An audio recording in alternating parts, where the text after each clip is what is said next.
రైతు రుణమాఫీ గురించి మాట్లాడుకున్నట్టయితే కనీసం 30% కూడా రైతు రుణమాఫీ చేయలేదు అని చెప్తున్నారు.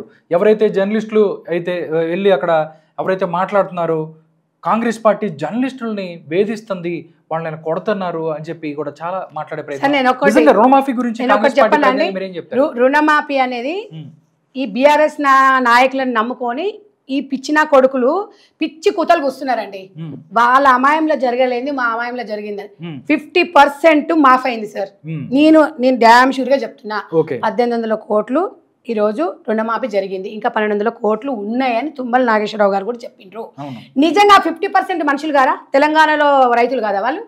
మీ అమాయంలో మీరు సంవత్సరానికి 25,000 లెక్కలు చేస్తే 5 సంవత్సరాలు మాఫీ చేస్తే మళ్ళీ వడ్డీకి వడ్డీ అయింది. మరి మేము ఏకకాలంలో చేసినప్పుడు మేము ఇప్పుడు 10 మందిని తీసుకుంటే ఒక 6 మందికి అయింది, 4 కాలేదు. ఆ 4కి ఎందుకు కాలేదు? టెక్నికల్ ఇష్యూస్ తోని కాలేదు. ఆధార్ కార్డులో ఒకటి ఉంది, సర్నేమ్ చేంజ్ ఉంది, లేకపోతే టెక్నికల్ గానీ అది కూడా కాంగ్రెస్ వాళ్ళు. మేము ఇప్పుడు కాంగ్రెస్ ఇవ్వలేదు అంటే మొత్తం ఇవ్వం కదా సార్. మేము ఇచ్చిన తర్వాత కూడా టెక్నికల్ ప్రాబ్లం వల్లనే ఉంది. ఇప్పటి వరకు ఏ ప్రభుత్వం కూడా ఒకేసారి రుణమాఫీ చేయలేదే. కాంగ్రెస్ పార్టీ ఇలా కాంగ్రెస్ పార్టీ ఎంపీలకు కూడా చెప్పిండు రేవంత్ రెడ్డి గారు, తెలంగాణ రాష్ట్రాన్ని ఆదర్శంగా తీసుకొని అన్ని రాష్ట్రాలకు కూడా రుణమాఫీ విషయము మీరు అందరికి కూడా తెలిసేలాగా చెప్పమని కూడా చెప్పారు పార్లమెంట్ లో. ఇంత మంచి స్కీమ్ ను పట్టుకొని, ఎందుకంటే అన్నదాత సుఖీభావ అన్నట్టుగా రైతులకి మంచి చేసినాం అనుకోండి, తప్పకుండా మేము అదే. ఇది నిరంతరం ప్రక్రియ అండి. ఈ రోజు వరకే డెడ్ లైన్ ఉంది, ఇక్కడికే క్లోజ్ చేస్తామని మేము చెప్పలేదే. మేము రోజుకు వెరీ క్లారిటీగా ఇలా తెలంగాణ ప్రజలకు కాంగ్రెస్ పార్టీ నుంచి ఒక అధికార ప్రతినిధి నేను చెప్తున్నానండి. మాకు రేవంత్ రెడ్డి గారు చెప్పింది కాబట్టి మేము ఒకటి చెప్పదలుచుకున్నాం. మీకు రుణమాఫీ జరగకపోతే కలెక్టర్లను సంప్రదించండి. మీరు ఎక్కడ వెళ్లాల్సిన అవసరం లేదు.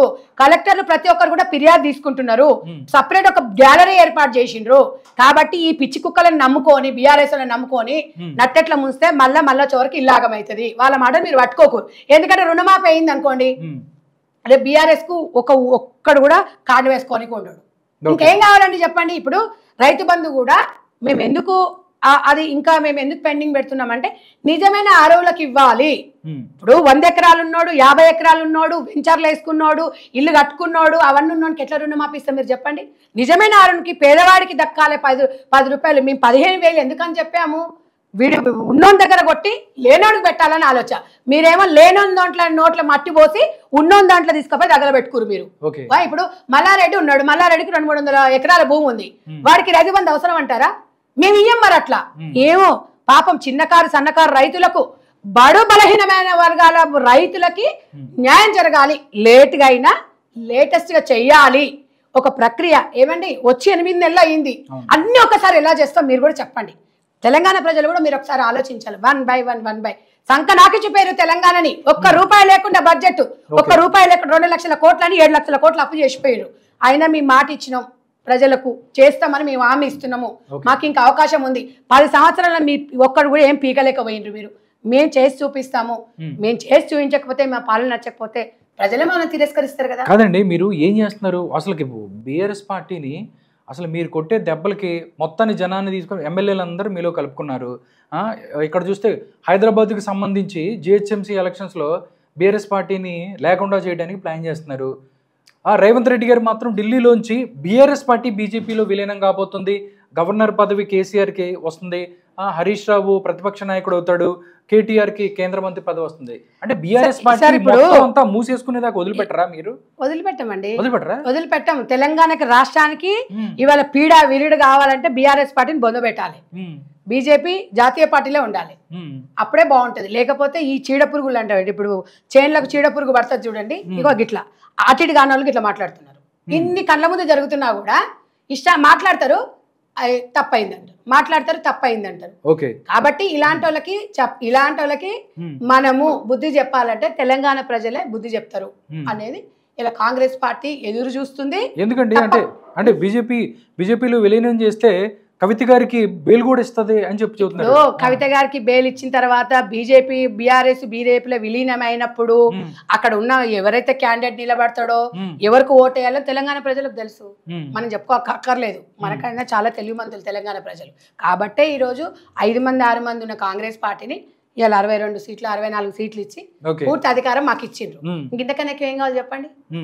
ఓకే, ఇంకోటి లాస్ట్ అండ్ ఫైనల్ కన్క్లూడ్ చేయబోతున్నాను. కంక్లూడ్ చేయబోయే ముందు ఒక క్వశ్చన్ అడుగుతాను సంధ్యారెడ్డి గారిని. మీకు ఇక్కడ తెలంగాణ తల్లి విగ్రహం, ఇక్కడ రాజీవ్ గాంధీ విగ్రహం, ఈ రెండిట్లో ఒకటి పట్టుకోండి, ఒకటి చూజ్ చేసుకోమని అంటే ఎవరు చూజ్ చేసుకుంటారు? ఒకటండి, రెండు కళ్ళల్లో ఇది ఒడుచుకుంటావా ఇది ఒడుచుకుంటావా అంటే ఎట్లా చెప్తాను చెప్పండి. తెలంగాణ తల్లి అంటేనే మన తెలంగాణ తల్లి, అది ఎప్పుడు తల్లిని కాదని ఎవరు. ఇప్పుడు నీకు నాన్న కావాలన్నా అమ్మ కావాలంటే ఏం చెప్తారు మీరు చెప్పండి? ఏం చెప్తారు చెప్పండి మీరు?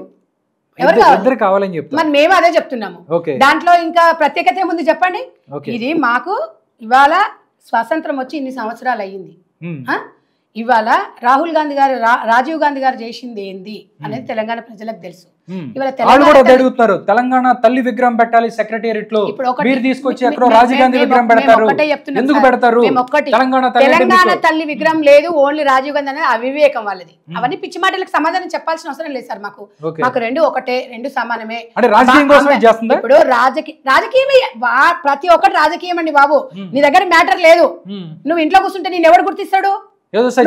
బయటికి రావాలి, ఏదో ఒకటి పిచ్చి కుక్క అరుస్తుంటే 10 మంది వచ్చి ఏంది కుక్క అరుస్తుంది ఇక్కడ అని చెప్పి 10 మంది జమ అవుతారు. వాళ్ళ పరిస్థితి అట్లా. కాబట్టి ప్రతిదానికి వాళ్ళు అడిగిన దాంట్లో కల్లా మేము సమాధానం చెప్తాం. మాకు వాళ్ళకి తేడా అని చెప్పండి. ఓకే, కాబట్టి రాజీవ్ గాంధీ విగ్రహం సెక్రటేరియట్ లో పెడుతున్నారా? ఒక్కటి సార్, దానికి ఒక కమిటీ ఉంటది, పార్టీ నిర్ణయం తీసుకుంటది, ఆ స్థాయి నాది కాదు. కాబట్టి నేను అనేది ఏంటంటే మాకు రెండు సమానము అని మాత్రం చెప్పగలుగుతాం. ఎందుకంటే ఒక తల్లిదండ్రులు ఎంత అవసరమో, ఒక రెండు కళ్ళు మనకి ఎంత అవసరమో, రెండు కరెక్ట్ అని మేము అనుకుంటాం.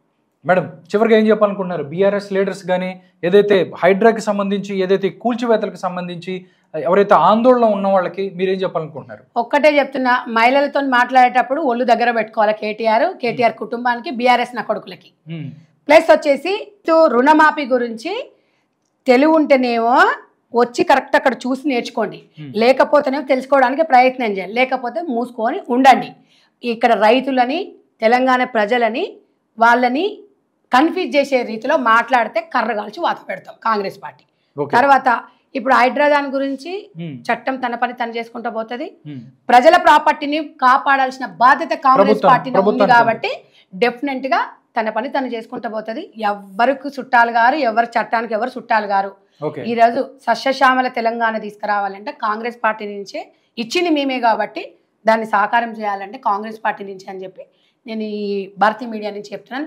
భారతీయ మీడియా వాళ్ళు కూడా మంచి మంచి సమాచారం ఎప్పటికప్పుడు కూడా మీరు ఏ పార్టీకి కొమ్మిగాయకుండా ప్రజల పక్షాన మీరు వండుకుంటూ ఇలాంటి మంచి మంచి కార్యక్రమాలను మాలాంటి వాళ్ళని కూడా తెరపైకి తీసుకొచ్చి అందరి అభిప్రాయం తీసుకురావడం అనేది చాలా సంతోషము. కాబట్టి భారతీయ మీడియా కూడా ఇలాంటి అప్డేట్ మీరు ఎప్పుడు చేస్తున్నారని చెప్పేసి మీకు ధన్యవాదాలు. అక్రమ కట్టడాలు ఎవరి అయినా, కాంగ్రెస్ పార్టీ అయినా, బీఆర్ఎస్ పార్టీ అయినా, ఎవరి అయినా అక్రమ కట్టడాలు కూల్చేస్తాం, చట్టం తన పని చేసుకుపోతుంది, ప్రభుత్వానికి వాళ్ళు వీళ్ళు కాంగ్రెస్ పార్టీ అనేది ఏముండదు అని చెప్తున్నారు. దాంతోపాటు బీఆర్ఎస్ పార్టీ నాయకులు కానీ, బీఆర్ఎస్ పార్టీ వాళ్ళు నోరు దగ్గర పెట్టుకొని మాట్లాడాలి. ప్రభుత్వానికి సంబంధించి ఏదైతే ఉన్నాయో దానికి సంబంధించి రుణమాఫీ అవ్వచ్చు, మిగతా అన్ని కూడా గవర్నమెంట్ 8 నెలలు అయ్యింది వచ్చి ఒకటొకటి చేసుకొని పోతుంది. దీన్ని ఏదో రాజకీయం చేయాలనుకుంటే మాత్రం కుదరదు అని చెప్తున్నారు సంధ్య గారు. మరొక అప్డేట్తో మళ్ళీ మీ ముందుకు వస్తాను. అంతవరకు సెలవు, నమస్కారం.